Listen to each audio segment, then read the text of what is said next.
Madame, Messieurs, bonjour, bienvenue dans votre journal. Au menu de ce Savane midi, les autorités administratives et politiques ainsi que les spécialistes du Faso d'Anfani se sont réunis pour échanger sur le tissu traditionnel Faso d'Anfani. Les détails au début de ce journal. Dans cette édition également, nous vous emmenons à la découverte de l'une des traditions phares du festival Baba Village, la Casse du Chef. Un symbole culturel et un espace de rassemblement communautaire. Vous en saurez davantage dans quelques instants.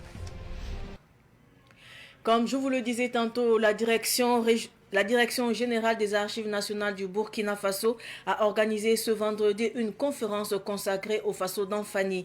Cette conférence a réuni les acteurs du domaine et des autorités administratives et politiques.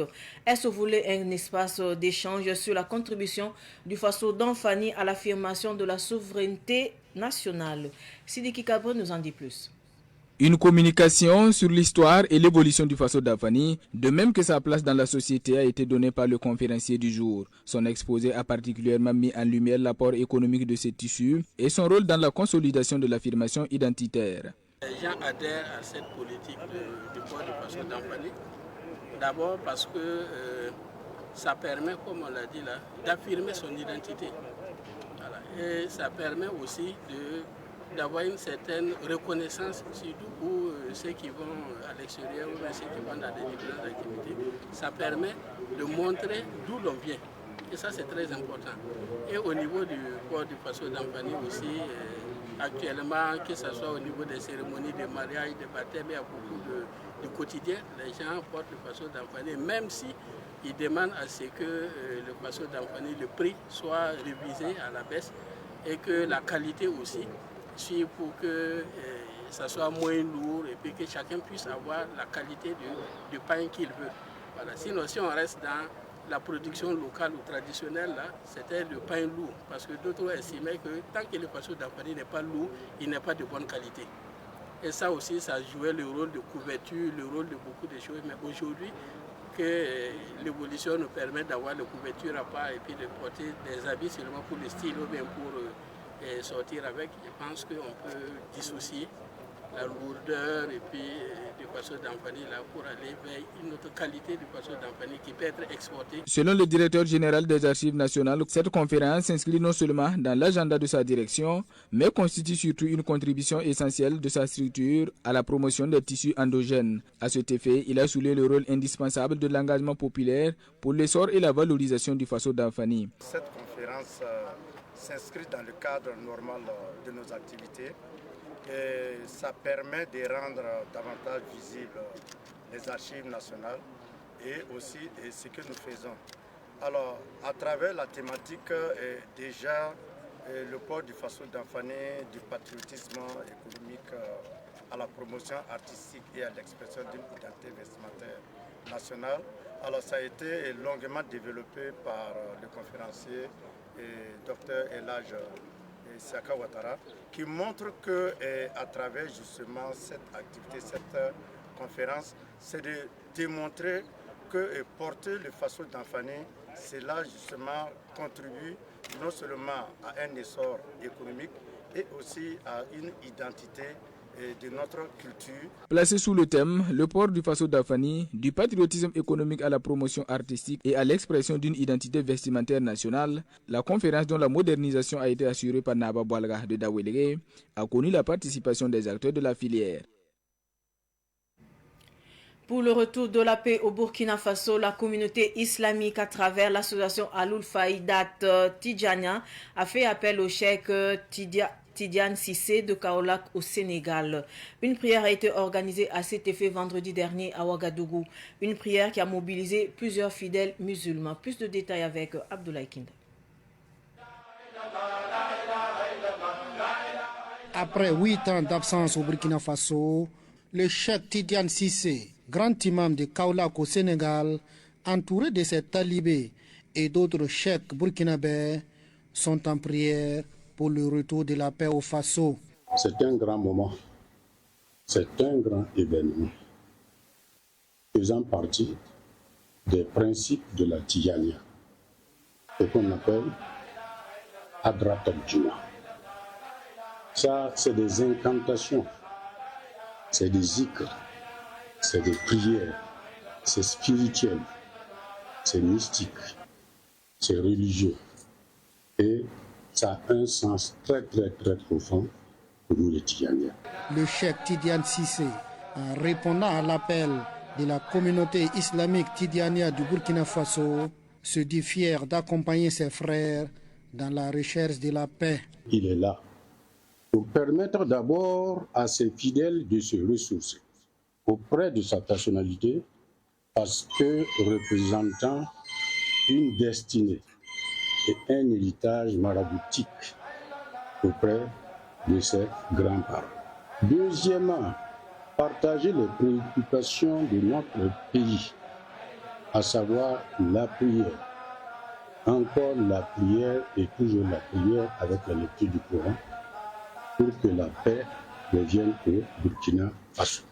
Le cheikh a son cœur avec les Burkinabés. C'est son deuxième pays après le Sénégal. Burkina et Sénégal, c'est le même pays. Et cela depuis le temps de ses grands-parents. À cette occasion, les Tidjaniya ont invité tout le monde à la prière pour le retour de la paix. Il y a un adage qui dit « Pourvu qu'il pleuve, que la pluie vienne de l'est ou de l'ouest, du nord ou du sud, on a besoin de la pluie. » Ça veut dire quoi? Pour paraphraser, le Burkina Faso a besoin de la paix, de la stabilité et de la prospérité. Et c'est pour ça que nous prenons pour toute personne, même de confessions religieuses différentes, de toujours prier et toujours prier pour la paix au Burkina Faso. Nous allons toujours taper à la porte de Dieu, jusqu'à ce que Dieu nous ouvre la porte. Et nous invitons tout le monde à la prière, jusqu'à ce que Dieu ouvre la porte et nous ramène la paix. Et vous savez qu'après la paix, il pourrait y avoir une prospérité économique. Le cheikh Tidiane Cissé de Kaolack a aussi salué le dynamisme des autorités burkinabées dans la lutte contre le terrorisme.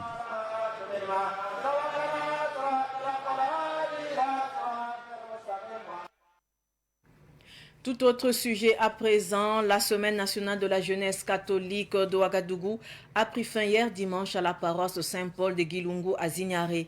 Des milliers de jeunes ont participé à la célébration du 34e journée du temps ordinaire marquée par la fête du Christ roi de l'univers. Cette célébration a constitué pour eux la clôture officielle de leur semaine organisée en marge de la journée mondiale de la jeunesse catholique. Retour sur cette célébration à la paroisse Saint-Paul de Guilungu avec Ahmed Joël Compaoré. «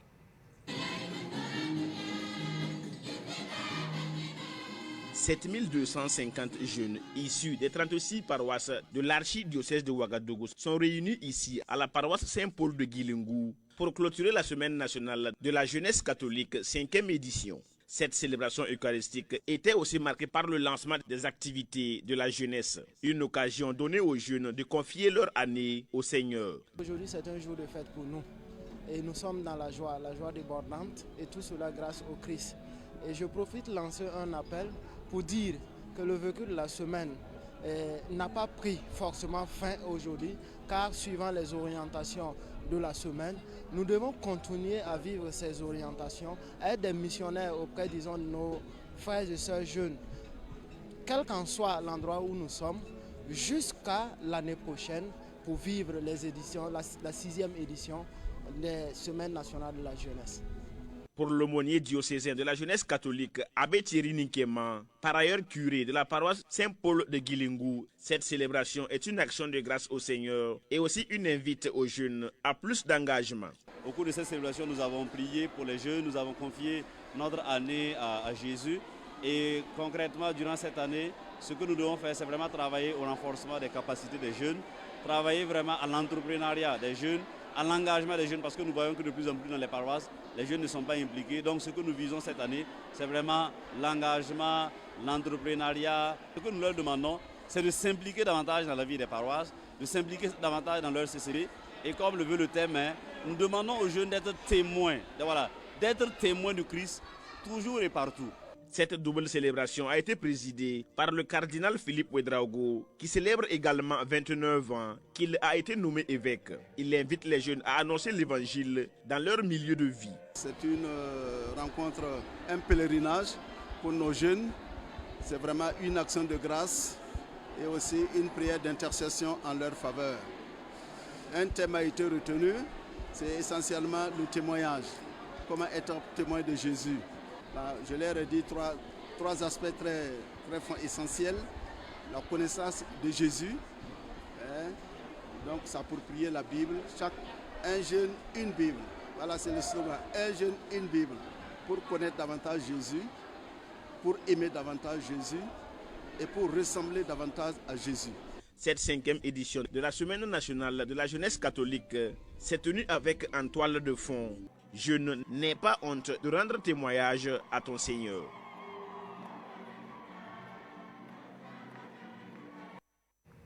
Et puis les rideaux sont tombés hier sur la 8e édition du festival Baba Village. Une édition pleine d'innovation qui a su allier tradition et modernité. Le compte rendu de Madina Touedrao.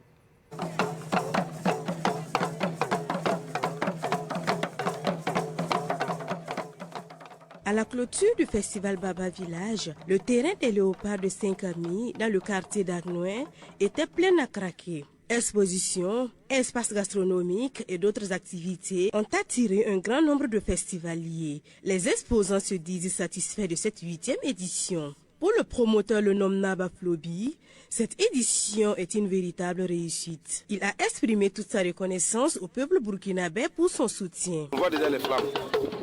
C'est un grand succès. C'est encore plus que l'année passée. C'est la particularité de Baba Village. Chaque année, un pas de plus. Et j'ai vu que vraiment la population a adhéré. Hiroshi, Mouaga, ils ont apprécié.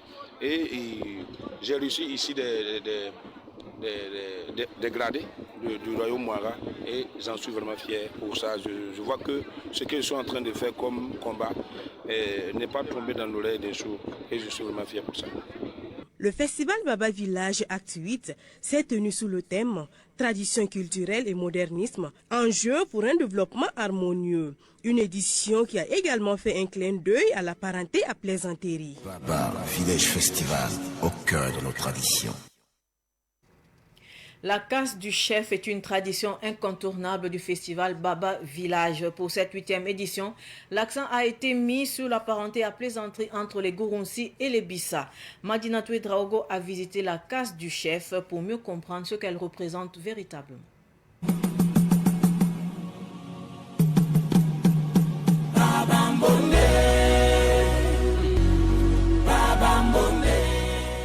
Des paniers de fruits, un canari rempli de boissons locales, des femmes habillées en tenue traditionnelle et une foule impatiente de saluer le nom Naba installé dans sa case. Pendant ce temps, des festivaliers en profitent pour prendre des photos avec lui. Le chef nous explique l'importance de cette case. Mais dans un village, il y a un chef. Tant qu'il y a un chef, il y a la cour. Il y a la cour où se trouve le trône du Naba. Ici, c'est représenté comme la cour. Et elle, dans la cour, voici mon trône. C'est l'exemple juste qu'on a pris. On a juste illustré. Dans un village, il y a un chef. Et dans ce village, le chef a un cour. Et le chef a un trône. Donc c'est ce que je représente. Le nom Naba nous confie également qu'il existe des interdits à respecter dans cet espace sacré. C'est ce qu'on essaie de montrer. Comment on doit respecter un chef coutumier. Comment on doit respecter d'abord un aîné. Tout ça, c'est des interdits. Quand vous venez ici, vous voyez que tout le monde est à pied nu. Déjà, c'est des petits interdits. Vous voyez? Donc, ça fait qu'il y a plusieurs interdits. Voilà, mais la sécurité doit être respectée. Voilà. Présent à la case du chef, Le directeur chargé de l'événementiel de Savane Média a salué la valorisation de la tradition par Nomnaba Flobi. Aujourd'hui, nous avons visité la cage du chef. La cage du chef, c'est tout ce qu'il y a comme attribut de chefferie du Burkina Faso. Et au sein de l'ethnie Mossi, voilà, on a vu un peu comment est-ce que le chef décore aussi de façon traditionnelle sa case.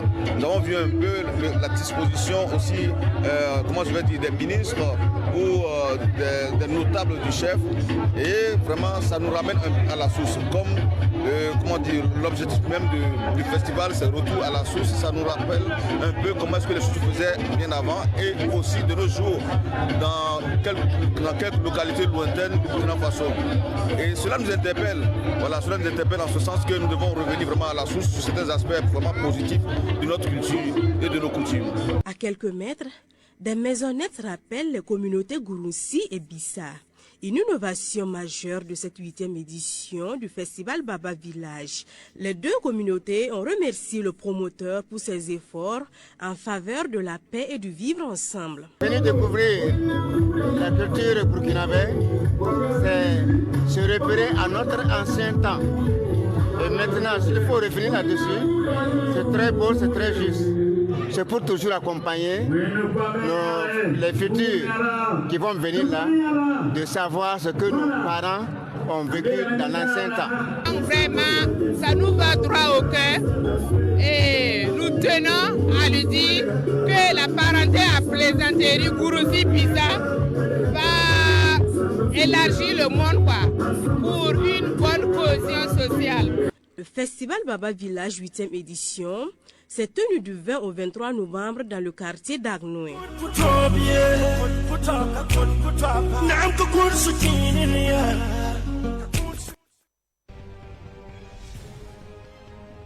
Merci de rester fidèle au programme de Savane TV. Au revoir.